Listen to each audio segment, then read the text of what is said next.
Qui sera le prochain président de la Commission électorale nationale indépendante? Cette question divise les chefs de confessions religieuses. Ils s'accusent mutuellement de bloquer ce processus visant à élire le successeur de Corneille Nangaa. Si pour les uns, des rumeurs persistantes de corruption émaillent cette élection, d'autres, par contre, rejettent ce comportement qui, pour eux, jette gratuitement le discrédit et l'opprobre sur la plateforme. Dans cette controverse, des voix s'élèvent de plus en plus pour proposer des initiatives tendant à aider les membres de confessions religieuses à désigner le successeur de Corneille Nangaa. Plus de détails dans ce reportage que nous propose Gabriel Minkubu.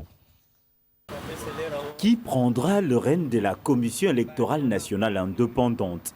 La question se pose encore au regard des divergences de vues entre le responsable des confessions religieuses, plateforme de la société civile reconnue par l'État, à qui la tâche traditionnelle incombe pour la désignation du président de cette institution d'appui à la démocratie. Réunis 2 jours durant, les représentants des différentes confessions religieuses n'ont trouvé un consensus. Les discussions ont été houleuses car la crédibilité des élections de 2023 en dépend.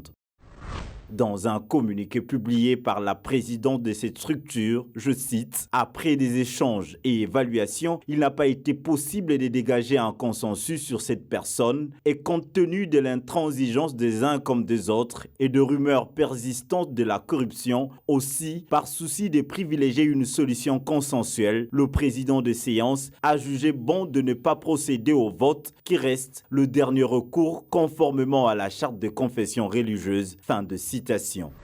Hormis la SENCO et l'ECC, les 6 autres confessions religieuses ont fustigé les comportements de leurs pairs. Rappelant le déroulement de la séance, il précise que lors de la désignation du candidat commun, il n'a à aucun moment été question de rumeurs de corruption évoquées. Conformément à la charte des confessions religieuses, spécialement son article 17, qui stipule « En toute chose, les chefs des confessions religieuses recherchent de bonne foi le consensus comme mode de prise de décision par excellence. À défaut du consensus, ils font recours à un vote transparent conformément aux valeurs affirmées à l'article 8. En cas de vote, chaque confession religieuse exprime une seule voix.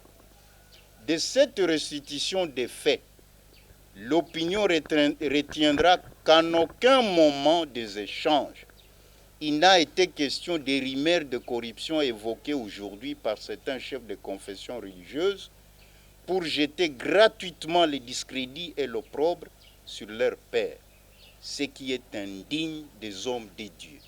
Que nous a confié la lourde mission. Et pour tenter de calmer la tempête, les églises de réveil, membres de cette structure, conduite par Albert Kankienza, proposent une médiation interconfessionnelle dans l'objectif de chercher un large consensus devant conduire à la désignation du successeur de Corneille Nangaa. J'estime que l'inestimable prix du sang des Congolais requiert que tout ce qui a été entrepris soit suspendu pour parvenir à un consensus pouvant nous guider à la désignation d'un président de la CENI, moralement irréprochable, compétent, impartial et qui ne soit inféodé à aucune formation partisane.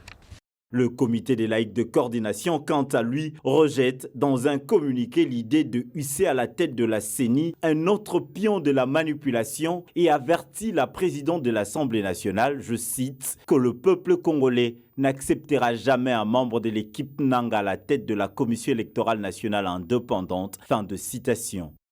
Pendant ce temps, la coalition Lamuka demande de réforme de la Commission électorale nationale indépendante pour l'organisation prochaine des élections transparentes pour épargner la RDC du discrédit qui a caractérisé le résultat du dernier scrutin. Décidément, de la démocratie dépendra l'avenir du pays et les participants au processus ont le poids de toute la nation sur leurs épaules.